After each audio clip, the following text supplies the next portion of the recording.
Et bonjour à tous. Voilà, donc on se retrouve pour la deuxième partie sur l'explication sur notre navigation, sur ce que je suis en train de faire au niveau de la carte et des calculs savants pour arriver à faire le tour de notre île. Donc voilà, je reprends un petit peu ce qu'on a dit la vidéo précédente. On part de Saint-Denis, on vise directement vers le mouillage de l'île d'Aix, qui se trouve ici.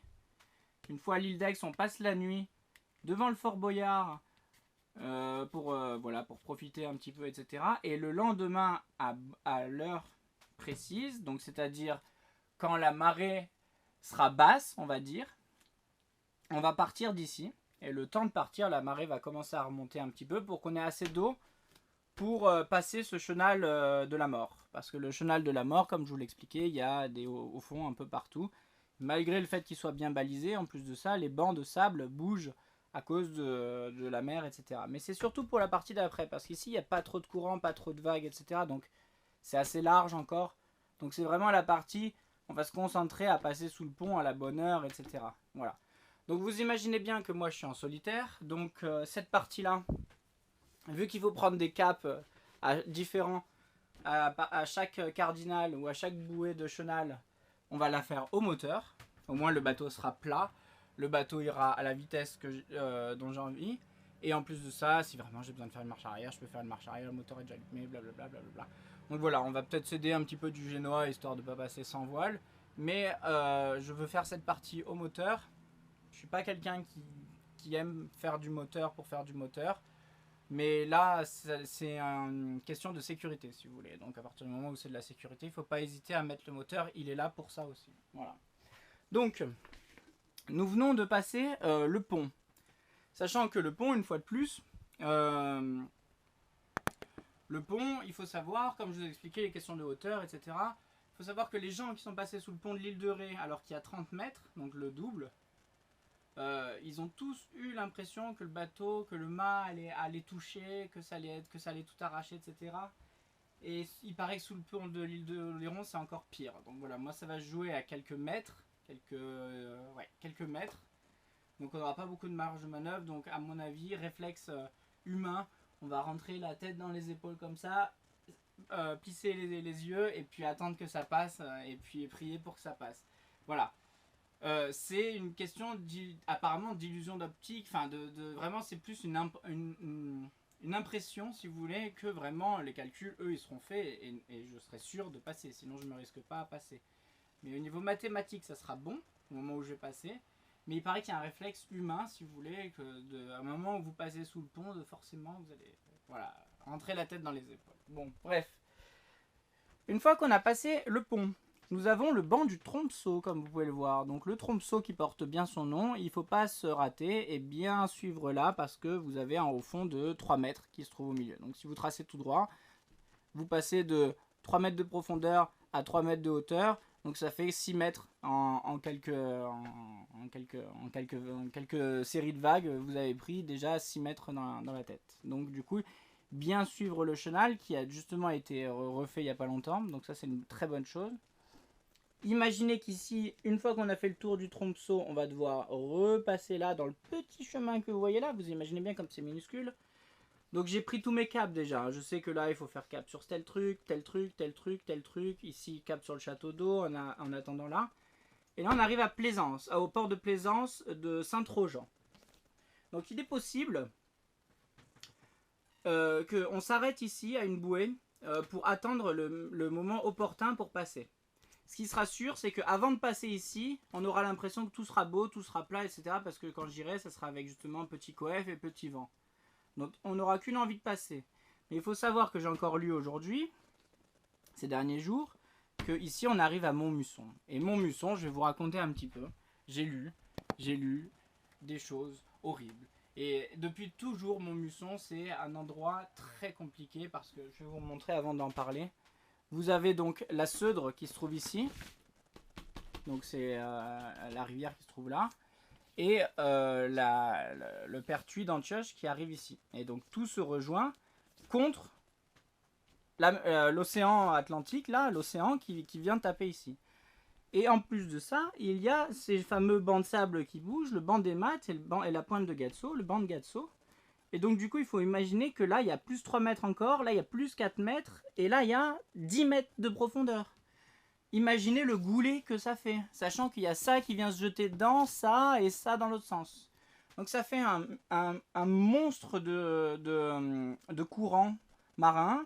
Et en plus de ça, ici, vous avez la houle qui vient taper contre le banc de Gatso et qui vient faire des déferlantes. Parce que là, pareil, ça fait 5 mètres, 4 mètres, plus 1, plus 3.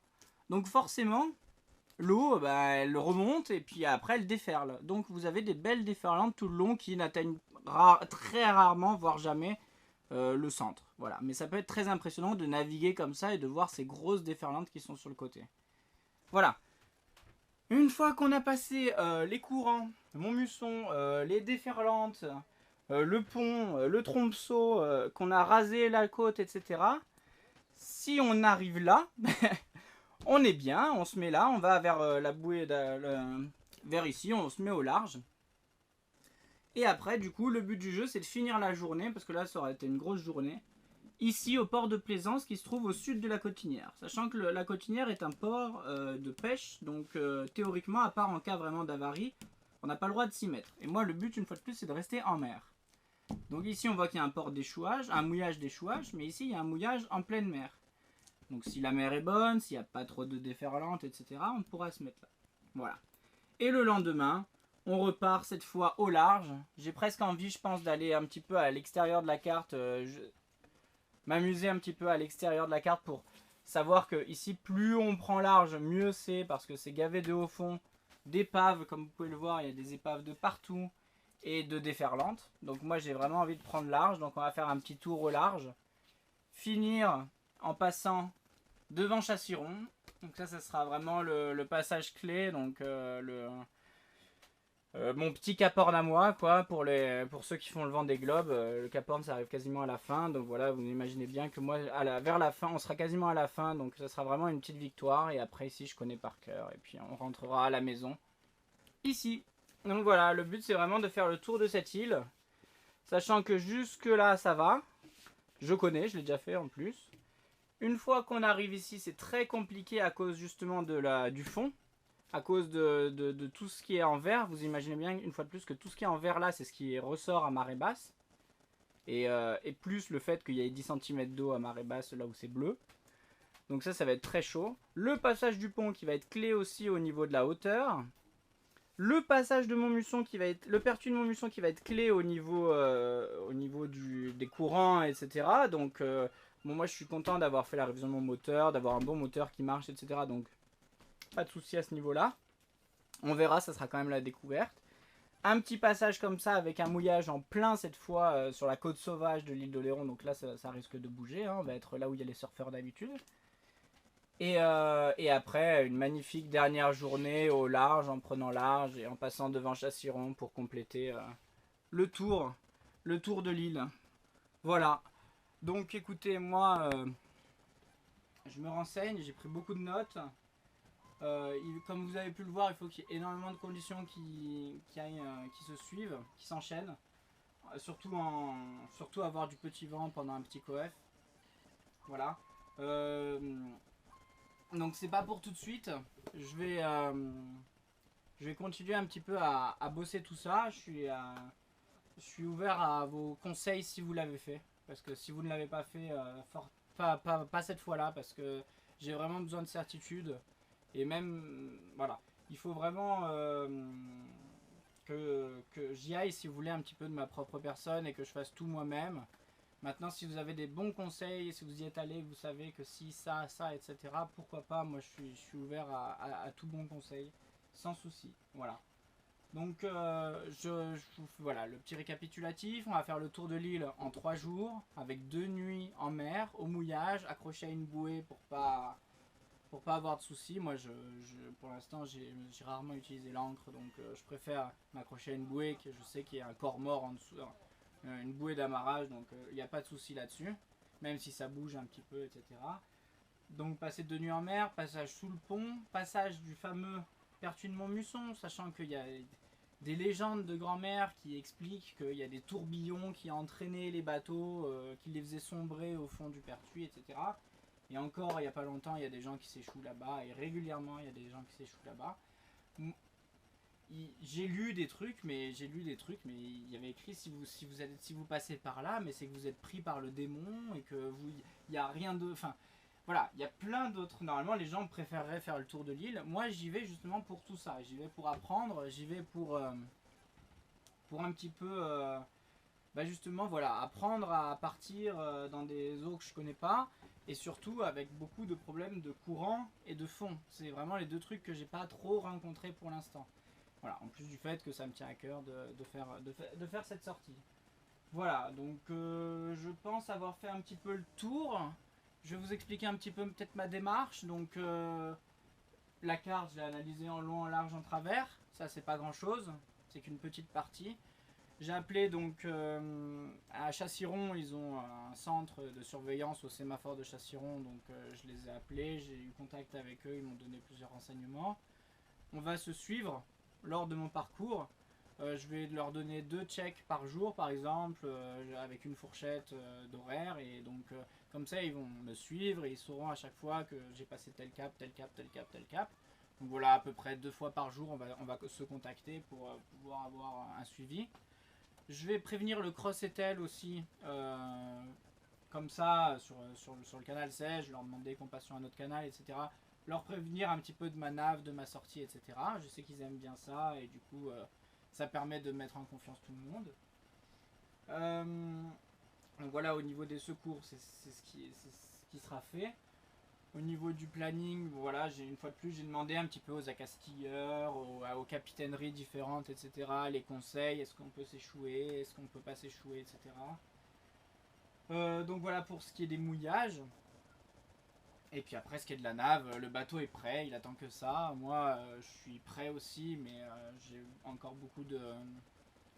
j'y vais à... Voilà, j'essaye d'y aller avec le plus de précautions possible pour pas avoir de surprises. Parce que des surprises, il y en a des pages, hein, que ce soit sur internet, dans les capitaineries ou ce qu'on peut entendre sur les pontons. Des gens qui font n'importe quoi, il y en a partout. Donc du coup, moi, j'ai pas envie de faire partie de ces gens-là. J'ai envie d'assurer pour pouvoir, dans le futur, aller justement en Bretagne et utiliser, si vous voulez, mon savoir-faire et ma pratique que j'aurais fait avant pour pouvoir y aller sans être dépendant de conseils, etc. Sachant que, une fois de plus, j'aurai le traceur à l'intérieur, mais pas de tablette à l'extérieur. Je veux pas naviguer avec une tablette. Donc du coup, ça veut dire que je vais pas, comme les touristes, si vous voulez, qui regardent en live où ils sont et ils disent un peu à gauche, un peu à droite, etc. Comme un GPS, si vous voulez. On va pas faire ça, on va le faire à la carte. J'ai une imprimante dans le bateau que j'ai acheté, une petite imprimante. Donc je vais m'imprimer, si vous voulez, pas à pas chaque étape, avant le pont, après le pont, faire des feuilles de route.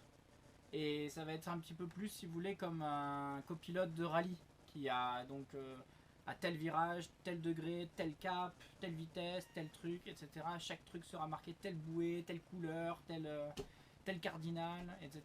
Donc tout sera noté au préalable, etc. La carte restera à l'intérieur parce qu'une carte ne sort jamais du bateau, vous imaginez bien pourquoi. Mais par contre, ces petits papiers là, justement, qui seront imprimés, qui ne seront pas importants, on pourra les avoir dans ma petite pochette là. Ah, j'ai ma petite pochette avec la bouée et avec petite pochette imperméable autour du cou.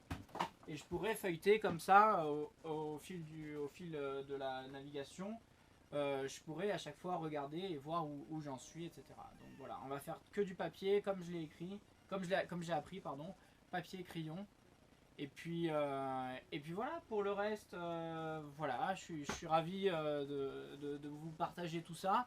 Ça va être assez incroyable, une fois de plus. Bah, ça va être un bon...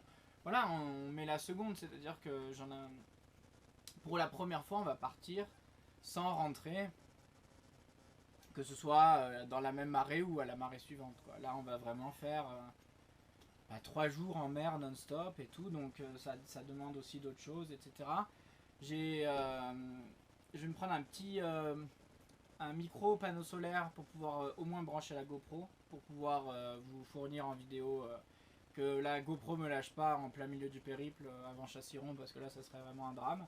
Même, enfin, ça serait quand même désagréable, on va dire. Il y a plus important dans la vie, mais c'est vrai que ça serait chiant de ne pas pouvoir continuer à prendre des souvenirs ou à vous faire partager tout ça, quoi. Donc voilà, écoutez, j'espère que ça vous a plu, j'espère que vous êtes intéressés, j'espère que vous êtes content de partir en mer. En attendant, on va ressortir, on va refaire d'autres sorties, on va apprendre un petit peu à prendre des mouillages, à prendre des coffres, etc. On va s'entraîner là-dessus. Et comme ça, dès que la fenêtre est prête, dès que la fenêtre météo sera dispo, nous on sera prêts et on file et on fait tout ça. Voilà. Donc d'ici là, ben, je vais agrémenter un petit peu cette section. On va voir un petit peu si j'ai d'autres choses à vous expliquer, à vous raconter. Je rajouterai des vidéos. Voilà, pour l'instant, premier tour un petit peu de la carte avec les différents passages. Et puis on reparlera si vous voulez plus tard des passages clés. Et vraiment en précis, si vraiment ça vous intéresse, si je vois qu'il y a des gens intéressés. J'aimerais bien aussi vous faire un guide pour comment passer sous le pont, parce que c'est trop peu expliqué sur internet, etc. Donc une fois de plus, il y a des pour les prochains, pour les futurs qui passeront, bah voilà, il n'y a aucune vidéo, il y a très peu d'images, il y a quelques lignes d'anonymes qui ont écrit tout et rien, entre les tourbillons et puis c'est facile, il y a juste à viser tout droit. Donc du coup, voilà, là on aura les plans de nav, on aura la carte avec des tracés dessus, chaque truc à faire, on aura les vidéos, les commentaires en live, etc. Donc voilà, j'ai hâte. C'est vrai que le fait de passer sous le pont, ça va être incroyable. Voilà. Allez, je vous embrasse, je vous dis à une prochaine fois, et puis on se retrouvera pour bientôt. Ciao, ciao!